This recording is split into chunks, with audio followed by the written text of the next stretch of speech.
morning sun shines on the gleaming hide of a muscular ranch horse. The aroma of bacon and coffee drifts from the wood cook stove at a cow camp. Silver spurs jingle as the men and women of the West get set for another day in the saddle. From the heart of Canada's finest ranching country, this is the Spirit of the West with rancher and horse trainer Hugh McLennan and his collection of music, poetry, and conversations with the folks who live and work with horses and cattle in the Spirit of the West. There's a brotherhood of cowboys from North America to Australia who share a love of horses, cattle, and all that goes with the lifestyle. And this week, you'll meet a very colorful Australian-born stockman who spends his time teaching horsemanship around the world. And her mother was German. Boy, the mother goes, "Do you think this is a good idea?" And I said, "Yeah, I think it'll be all right." So she, and this is an arena full of horses. That's Warwick Schiller, and I know you'll enjoy the visit with him this week. And Baxter Black turns his beady eyes to the classified ads and tells us what they really mean. We'll sell cheap. Bring a long rope and a string of horses when you come to pick her up and plan to spend a few days. On the Rangeland News, sometimes, like they say, that light at the other end of the tunnel might be a train coming through. For beef cattle producers, 2017 will likely be a year of more beef production, and that won't help prices. And I've got a piece of cowboy poetry that I found so satisfying to listen to, and we'll share it with you today. A bunch of cattle I find there in the cool, crisp morning air, on lush grass near a canyon bottom seat. And on the Irvine Saddles and Tack horse training file, I had a chance to ride with Master Horseman Miles Kingdon last week. And as we rode along looking for a bull, we talked horses. And I'll share some of what we discussed. And we'll wrap things up with another classic song of the West, and you'll hear from Warwick Schiller after Terry Brown gets us going. There's just one word for a man like me, who lives his life by a certain creed, with a strong belief in a way of life. C-O-W-B-O-Y.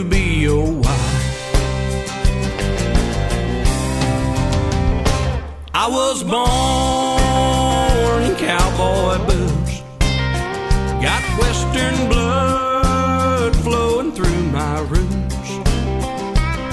Spell honor, truth, and pride. C-O-W-B-O-Y. I wear the cowboy name and I wear it proud. Love the cowboy way and I'll shout it loud. It's by God's grace that I'll live and die. C-O-W-B-O-Y.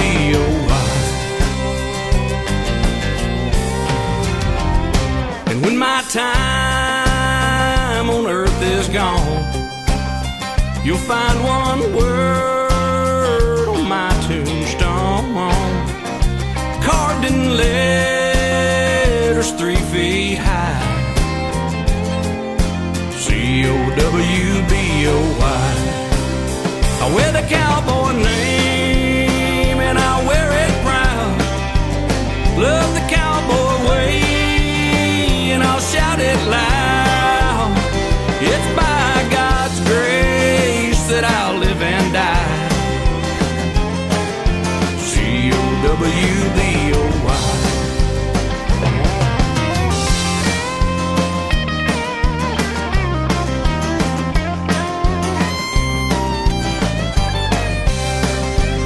I wear the cowboy name and I wear it proud.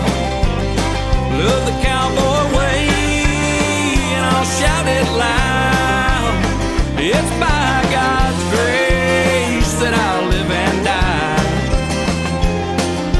C-O-W-B-O-Y. C-O-W-B-O-Y.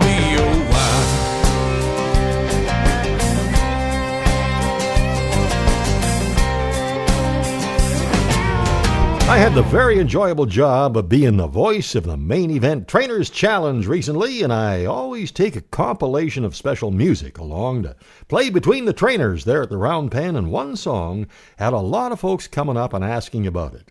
You'll hear it after we welcome Warwick Schiller. Warwick, welcome, and tell me a little bit about what life was like when you were a little feller growing up in Australia. I grew up on a 1,200 acre sheep sheep farm. My father rodeoed, so around horses. I started riding when I was probably 8 or 9, but we ended up around quarter horses because Dad was involved in the rodeo scene. He did all 5 events. There was 5 events at the time. They didn't team rope then. And so the quarter horses got imported into Australia in the early 70s. And so by the early 70s, he'd quit the rough stock events and he was calf roping and steer wrestling. And so that's how we kind of got involved in the quarter horses in the early days. Did you rodeo a little bit too? When I was a kid, I thought I wanted to be a bull rider. I rode steers and junior bulls, and I actually got on 2 bulls, and it scared the hell out of me. I can't imagine why. And then I realised, maybe I don't want to do that as much as I thought I did. And then later on, I rode broncs for a couple of years, just part-time as a bit of fun with some mates. But and I never got to learn to really spur a bronc. I learnt to ride them. All I could do was stick to them. And it really helped me later on training horses, because starting a young colt or something, if they went to buck and I could think straight, I just kind of think about it. I didn't have to, I already had that under my belt, so I didn't really have to, you didn't get in that panic situation where you didn't know what was happening, Did you ever have any memorable wrecks even after you were into your colt starting career and that type of thing? Not really. I had some pretty spectacular buck-offs. I was at a rodeo one time, and a friend of mine was a calf rope, and he was down the other end of the arena getting ready, and I bucked off this horse, and he said, "Did you get a nosebleed?" And I said, "No, I didn't hit my head." And he goes, "Oh, no, I thought you get a nosebleed from the altitude change." From high? Yeah, I got thrown a lot, yeah. It reminds me of a time we were sorting cattle in a fairly good-sized pen, and I had a filly I'd ridden for 60 days or something like that, and she was getting pretty good, and she was paying attention to the cattle.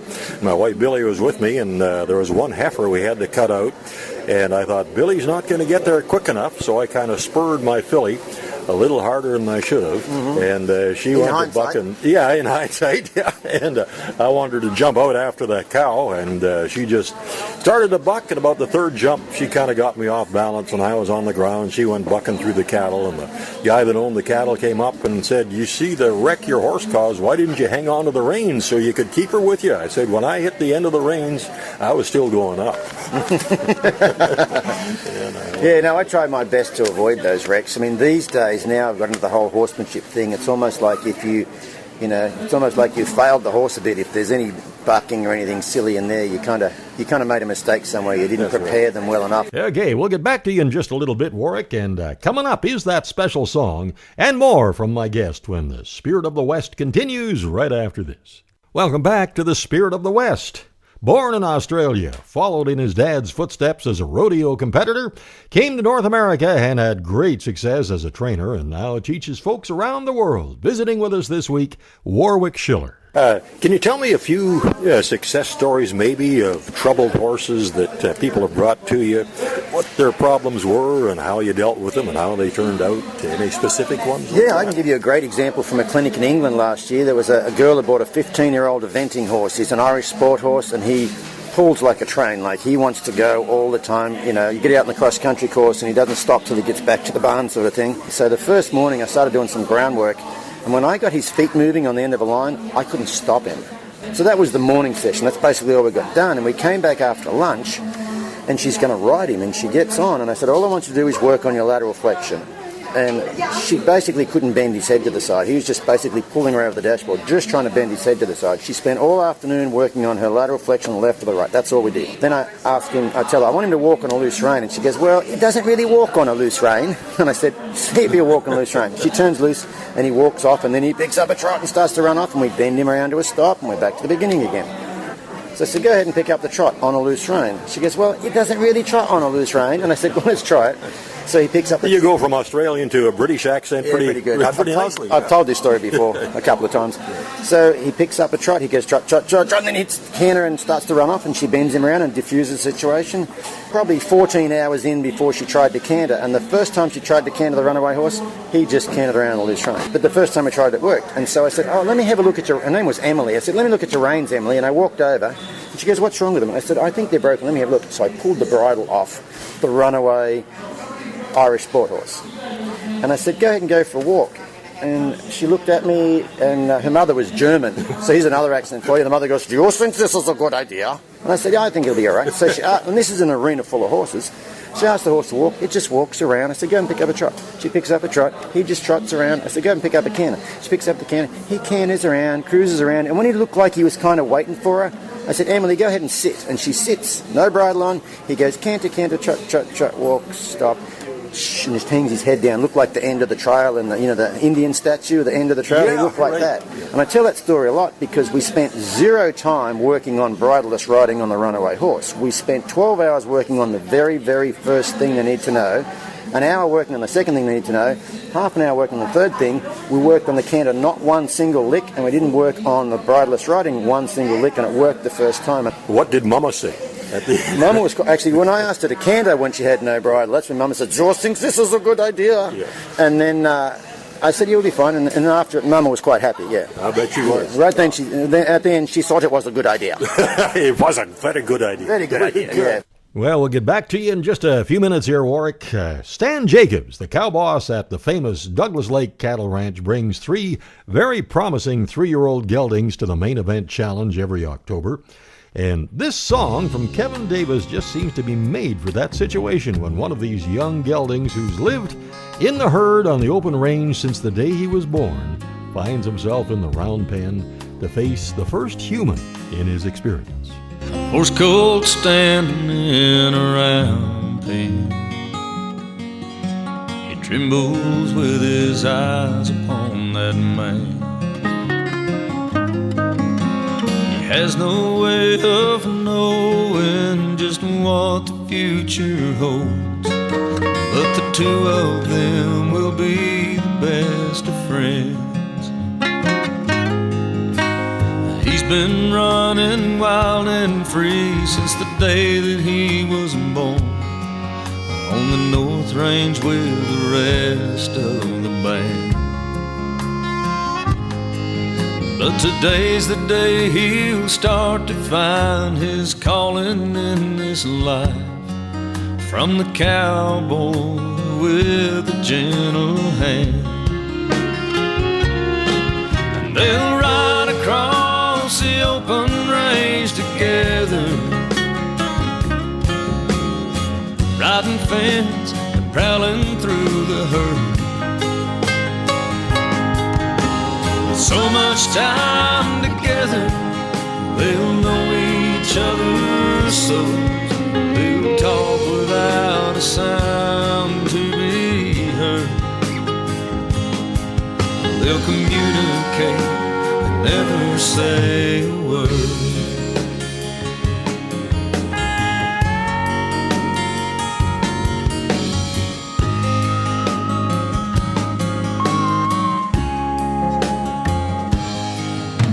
Starting horses nowadays ain't like it used to be. We'd snub 'em up or ear 'em down.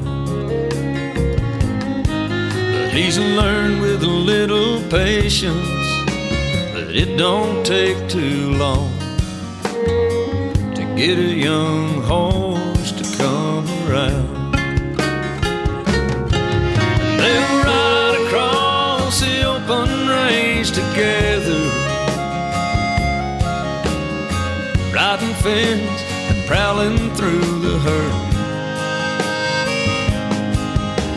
So much time together, they'll know each other, so they'll talk without a sound to be heard. They'll communicate and never say a word. He's been breaking horses dang near all his life. He's had some good ones along the way, and he's learned a little something from each and every one. They've made him the hand he is today.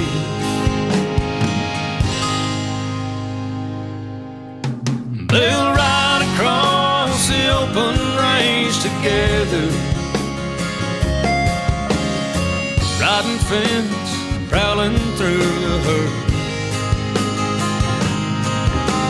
So much time together, They'll know each other's souls.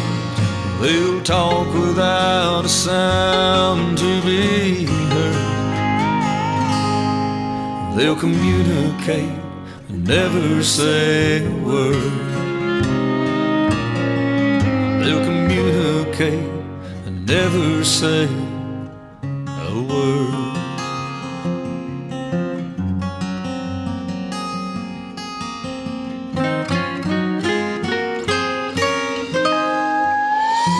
Just amazing how many folks came up to me after that song had played at the main event there and said, "Oh, wasn't that a beautiful song? Where can I get that?" And that, of course, is Oklahoma cowboy Kevin Davis, and I'm pretty sure you'll be able to see him at the Kamloops Cowboy Festival next March. I think he's on the list.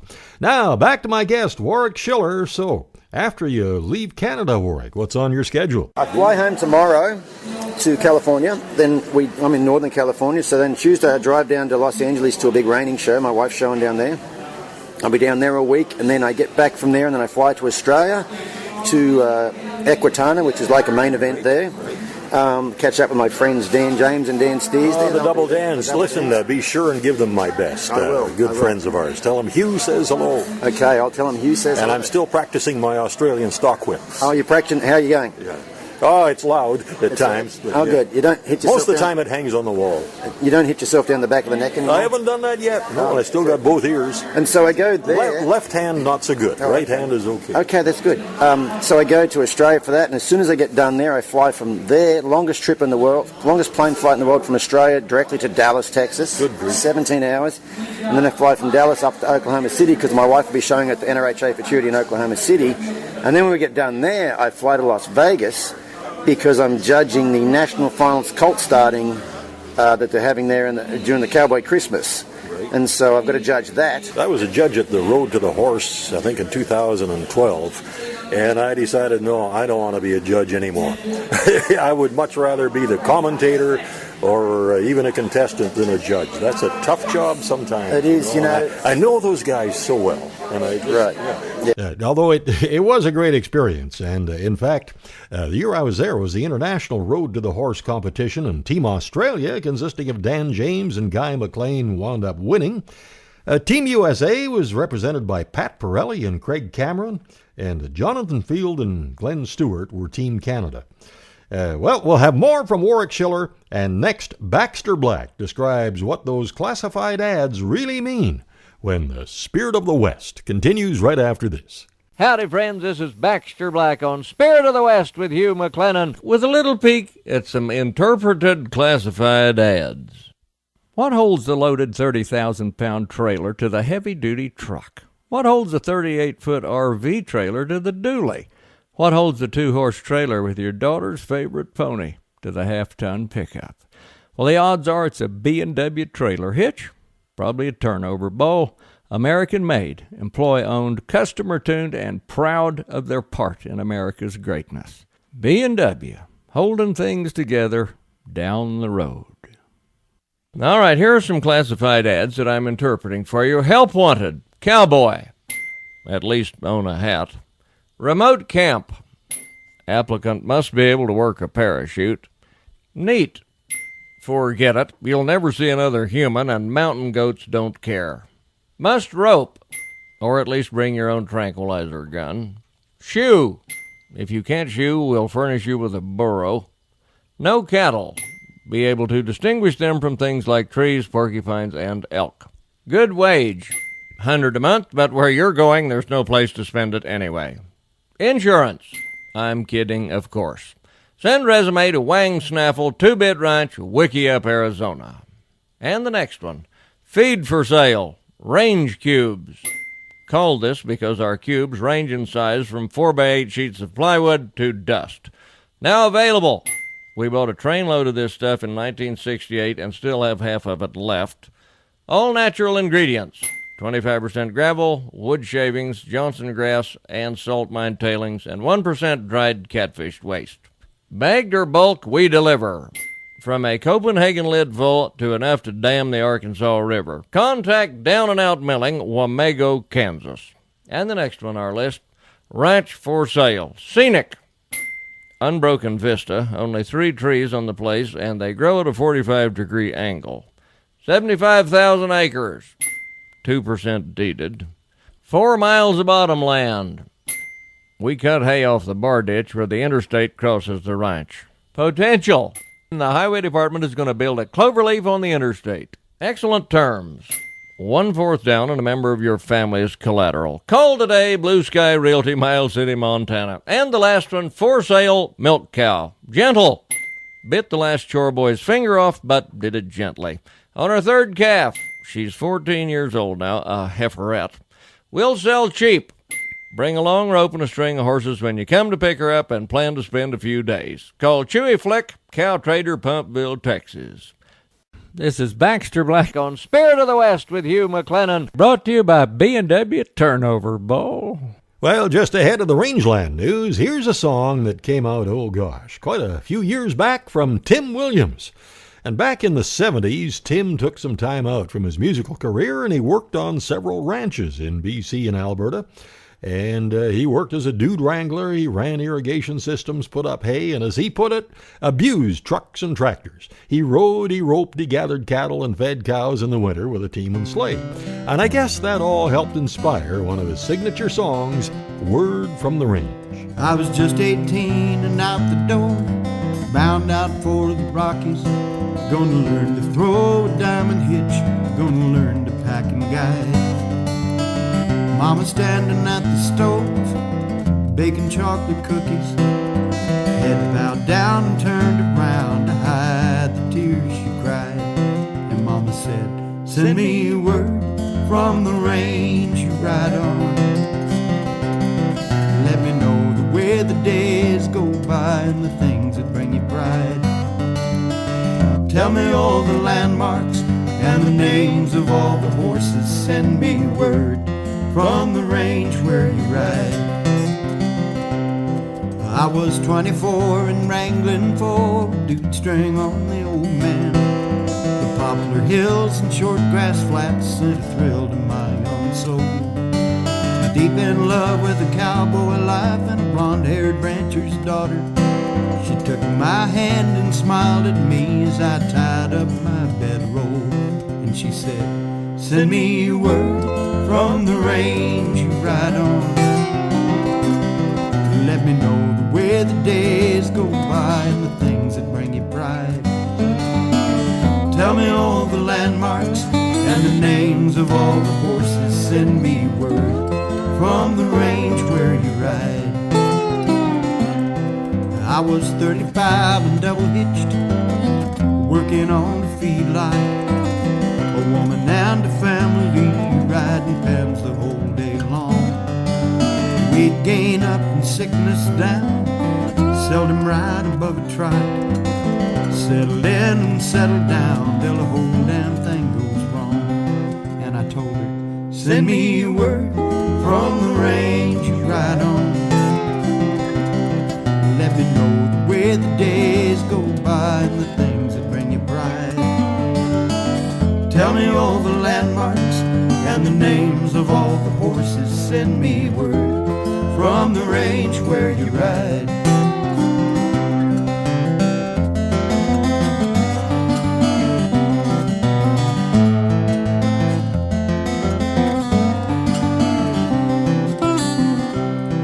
I was 40 miles from anywhere when Dad rode his last circle. I got home a day too late and the family took it hard. I walked out the front door, slammed the rusty screen behind me, and I stood staring at the sky in Mama's bare front yard. And I said, send me word from the new range you ride on. Let me know the way the days go by and the things that bring you pride.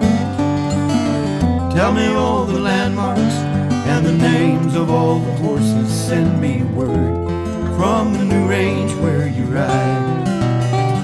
Send me word from the new range where you ride.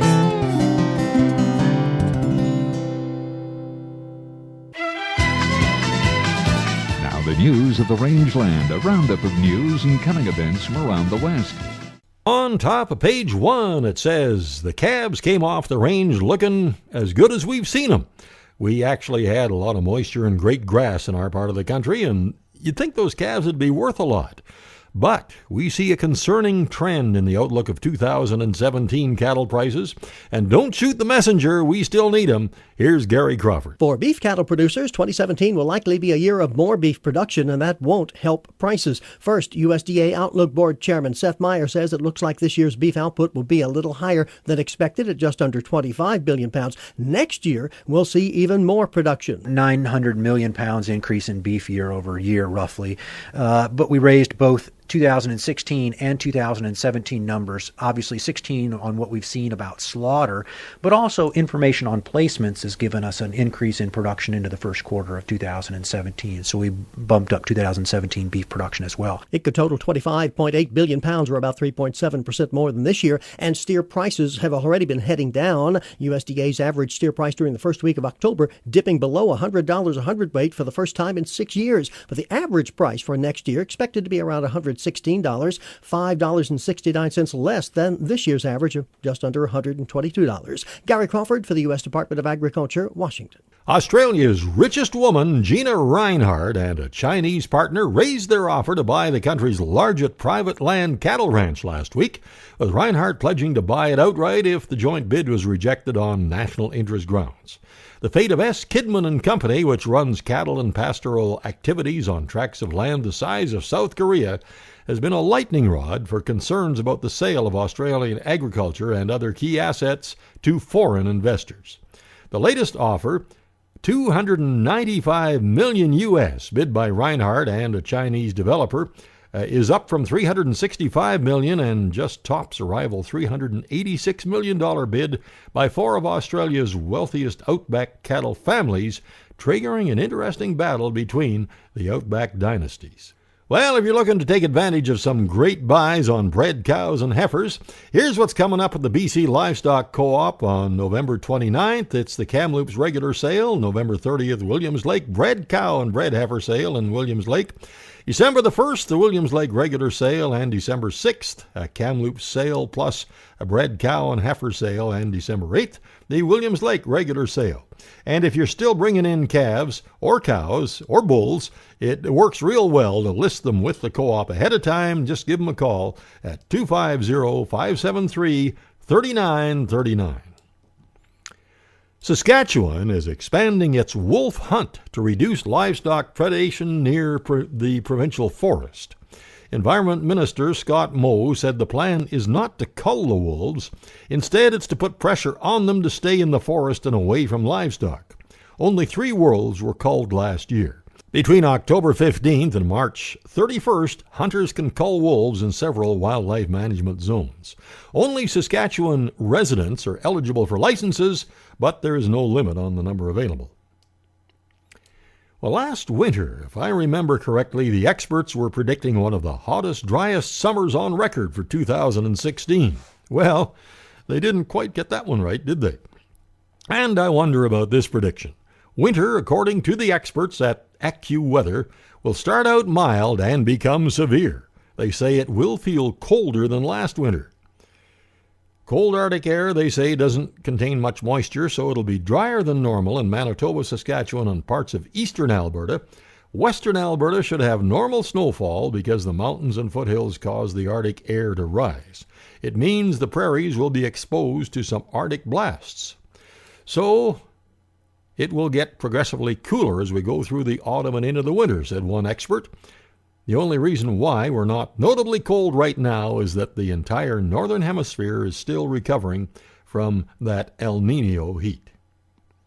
And another factor pointing to a cold winter are the analogs of this year's weather to date, which suggests a winter similar to 2013-14, which, if you remember, was fairly severe.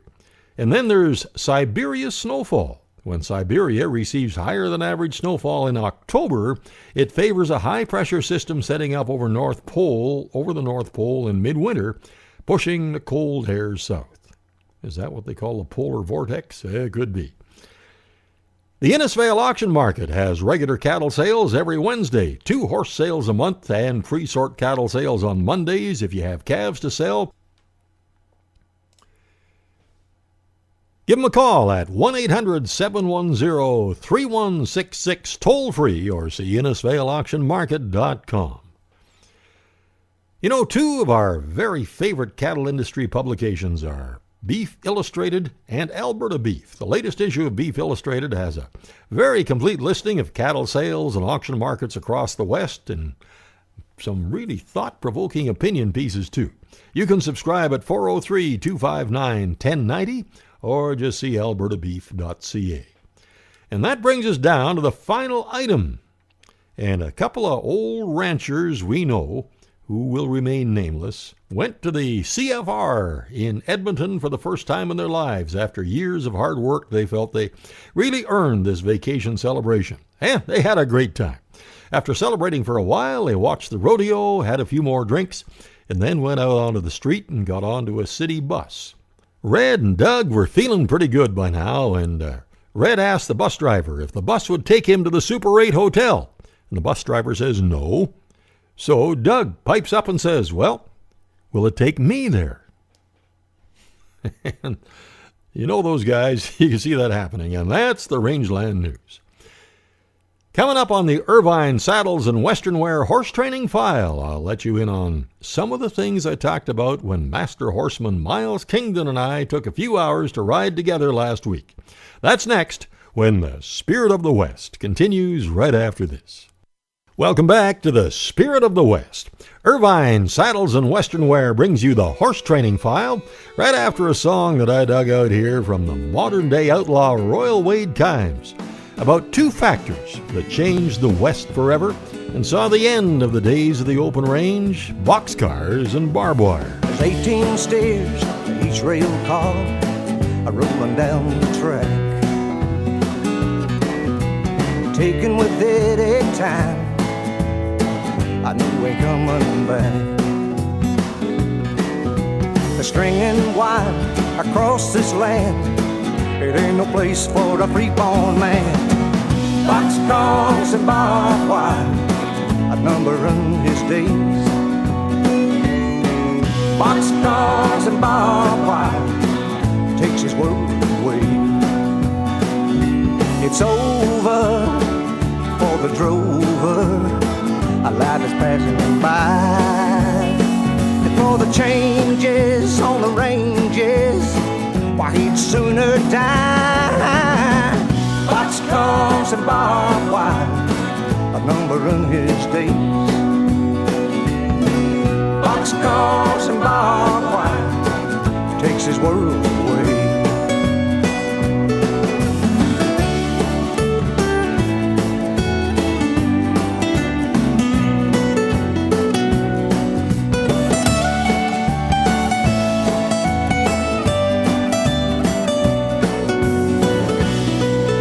The sun is going down on 30 and found. Boxcars and barbed wire, outnumbering his days. Boxcars and barbed wire takes his world away. It's over for the drover, a life is passing him by. And for the changes on the ranges, why he'd sooner die. Boxcars and barbed wire, outnumbering his days. Boxcars and barbed wire takes his world away. Boxcars and barbed wire, outnumbering his days. Boxcars and barbed wire takes his world away. Boxcars and barbed wire, outnumbering his days. Boxcars and barbed wire takes his world away. Boxcars and barbed wire takes his world away. Now it's time for the Horse Training File, brought to you by Irvine Tack and Western Wear, Canada's largest Western store. Had a great time riding with one of my heroes, Master Horseman, longtime cowboy Miles Kingdon, last week for a few hours on the range up above our place. And while we rode, we talked about horsemanship, and I'll share some of what we discussed this week. First, though, experience the true spirit of the West at Canada's largest Western store, Irvine Tack and Western Wear. If you need a curb strap or a 4-star gooseneck trailer, you'll find it here. A saddle for every rider. Cutters, reiners, penners, trainers, working ranch cowboys, ropers. They have over 1,200 in stock. And they have Western wear for the entire family. And how about a gift card as a Christmas stocking stuffer? Shop online at irvinesaddles.ca. Free shipping on orders of over $100. irvinesaddle.ca, 1-877-946-9494. As I mentioned, I had a chance to ride with my good friend Miles Kingdon for a few hours recently, and as many of you know, Miles held cow-boss positions on the Bar K, the Gang Ranch. He was the manager at Empire Valley Ranch and eventually served 10 years as manager of cattle operations at the Quilchena Cattle Company near Merritt, BC. Early in his career, he rode the rough string and started colts for the Douglas Lake Cattle Company, and as we rode up from our barn looking for a missing bull, we talked about the things we can do with our horses when we're not necessarily doing a job. Just going up the trail, we can work on being aware of the feel of each foot as it hits the ground. We can work on lateral bending and suppling the shoulders and hindquarters step by step. We can make sure our horse is connected to us every step of the ride, and every little while ask him to flick an ear back and check in with the rider. And something else I work on is just dropping my reins over the horn and riding with just seat position and leg contact. Why? Because at some point, I might want to ride this horse without a bridle or anything on his head. And here's another principle we talked about: being aware of whether your horse is just giving to pressure or is really seeking comfort. You can think of it this way: instead of pressuring your horse to turn to the left, just make it slightly uncomfortable for him to keep going in a straight line. Slight contact with your right leg, and as soon as he steps left, release the contact, and he'll feel the comfort. Boy, it was great to be able to spend some time riding with a consummate top hand like Miles, and he's planning more workshops next season on everything from colt starting to the development of bridle horses in the style of the California Vaqueros. We'll keep you posted. And that's the Irvine Saddle and Western Wear Horse Training File. Something else that we really appreciate is that daily feeding of Hoffman's Horse Ration. Our horses have one every day, and they look great. Find out more at hoffmanshorseration.com. Ooh,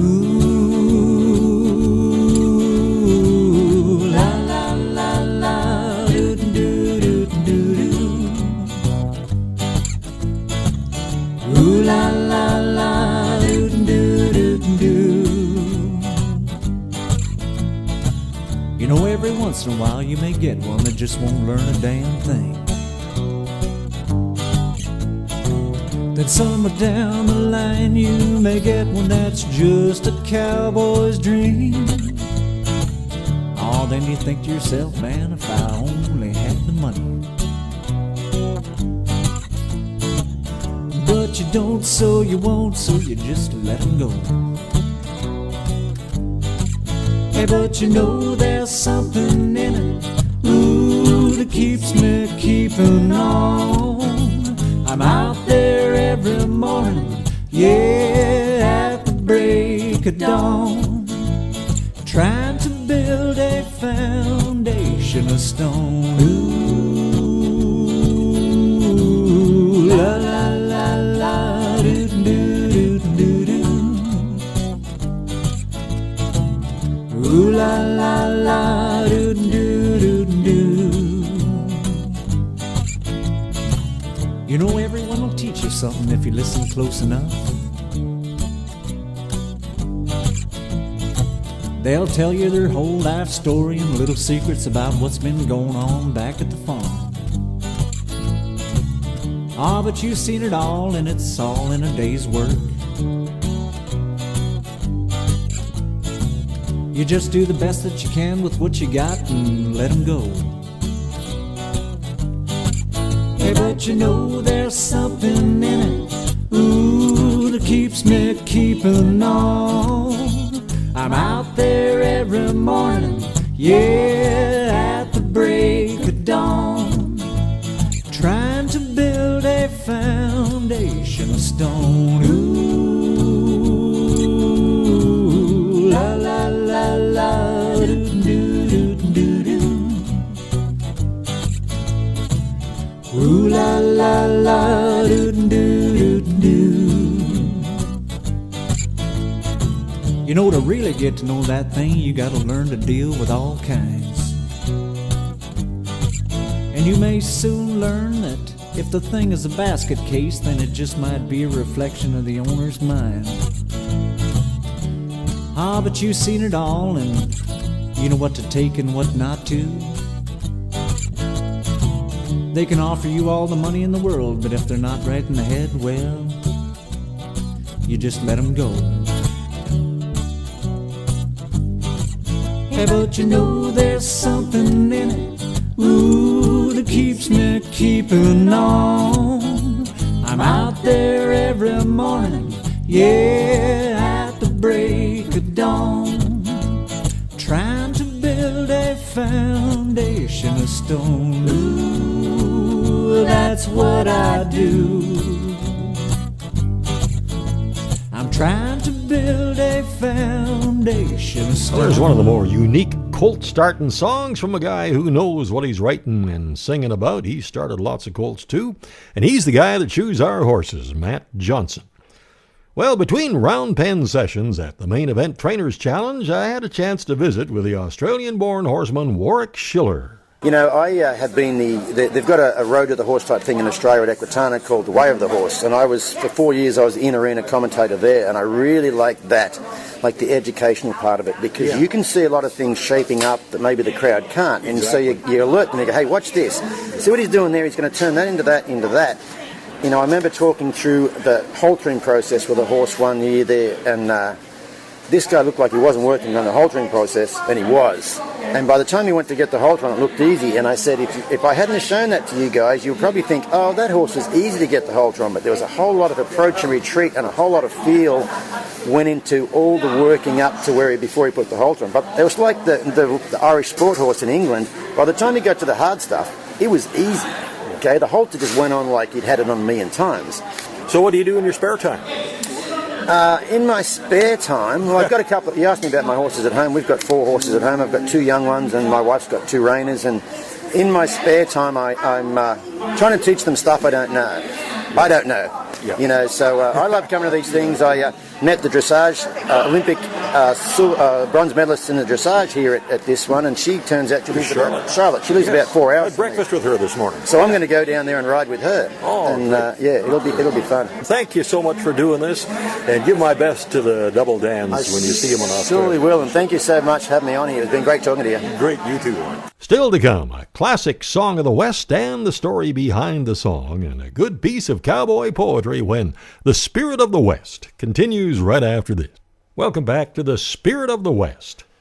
And it's time for another classic Western song and the story behind the song. And this week you have another fine song of the West from the pen of Bob Nolan. This song was registered for copyright on October the 9th, 1937, and the sheet music was published in Bob Nolan's Folio of Original Cowboy Classics No. 1 in 1939, and apparently was used in Columbia's Call of the Rockies, a Charles Starrett film. It was not commercially recorded until 1966 on RCA Victor, but it was included in the 1940 Orthoacoustic Symphonies of the Sage, and also used several times on the Lucky You radio series and in the Smokey Bear programs that the Sons of the Pioneers did during the 50s. Now, this version is from Hank Snow's Heartbreak Trail album, his tribute to the Sons of the Pioneers. It was recorded at Victor's studio in Nashville on July the 7th, 1965, with, wow, what a backup, the Jordanaires doing the background vocals, Harold Bradley and Velma Smith on guitar, Junior Husky on bass, Buddy Harmon on drums, and Hargus Pig Robbins on the piano. Those were the legends of the Nashville sound on Followin' the Sun all day. Keep a moving, We've been following the sun ever since the day begun, and we're weary. Keep a moving, keep a moving, till the fading western light brings the shelter of the night so dreary. following the sun all day.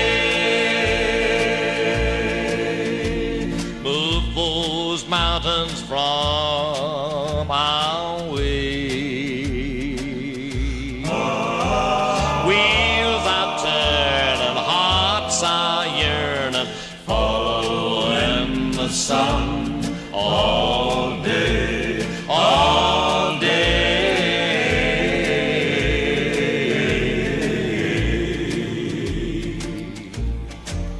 We don't know where we'll end, maybe just around the bend, the trouble's hiding.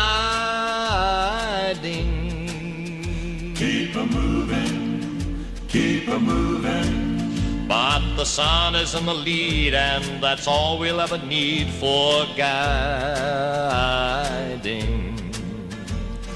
following the sun all day.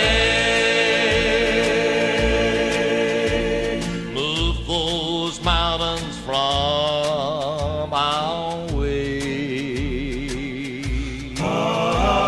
Wheels are turning, hearts are yearning, following the sun all day, all day.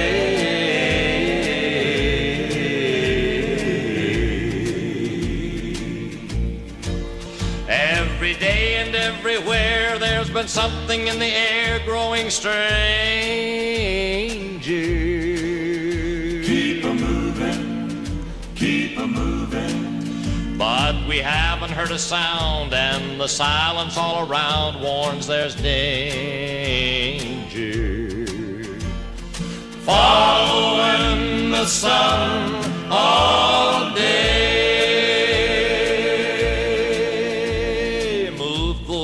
Mountains from our way.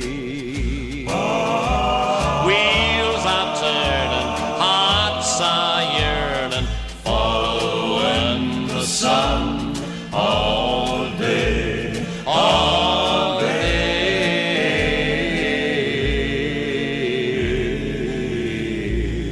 Now there's a classic for you. Well, Floyd Beard ranches in southeastern Colorado, and he wrote this great poem about the kind of country he rides in right out from his barn. It's called Ain't a Hermit. Well, now I ain't no real recluse. Hermit ain't my real excuse. But neighbors, they are sparse where I come from. I often sit and talk a spell, but a poet said it well. I like folks best when they're scattered some. So let my story now unwind, build a picture in your mind of canyon land that's rugged, vast, and free, where broken canyons braid for miles, mountain peaks stack up in piles. A torn and arid range is what you'll see. There I awake and stretch and yawn, then I ride out on the dawn, where prairies melt into the canyons deep. A bunch of cattle I find there in the cool, crisp morning air, on lush grass near a canyon bottom seep. Melodic spurs, steel shoes on rock, softly sing out as we walk, 'neath sandstone cliffs that beetle way up high. The prickly pear are in full bloom, where the ponderosa loom in stark contrast against an azure sky. Near noon I pass a canyon pool of fresh water, clear and cool. 'Neath pines the cattle shade up from the sun. I sit and lean against a tree, pony hobbled, grazing free. My canyon cafe's charm is next to none. Through rocks and brush, on trails so dim, upward to the canyon rim, my pony and a good dog by my side. We pause atop the sandstone cliffs and enjoy the fragrant whiffs of sagebrush as we gaze on vistas wide. Then cross the mesa I ride out, salt and water on my route. The grass is green, the mill is pumping free. Sure, we could use a soaking rain, but you won't hear me complain. With grass and water, I'll just let her be. A large crevasse defines the trail. Down through boulders, brush, and shale, we wind our way back to the canyon floor. Passed by an old homesteader's shack. Weathered walls now sag and crack, a vestige to their dreams held long before. I reined my pony toward home, turning loose my thoughts to roam o'er morning trails and canyon coves of rest. Storm clouds build high o'er canyon brow, so we hit a long trot now. To hustle to the ranch sure might be best. Now on my canyon porch I stand, cup of coffee in my hand, lost in thoughts and thunder from above. My collie cowers neath my feet, rain-washed breezes smell so sweet, revival to the country that I love. Well, like I said back at the start, I ain't a hermit in my heart, though I live out where the land is vast and free. I love my friends and all their ways, but I'm most at home those days in the saddle, just my pony, dog, and me.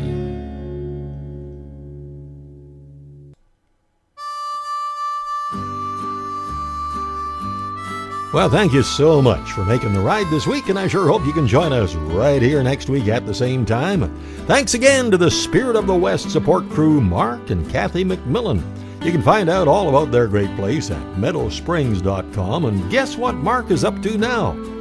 He's an official supplier of tractor parts. If you've got a tractor you're having a hard time finding parts for, Mark can probably help you, and you can see more at bctractorparts.com.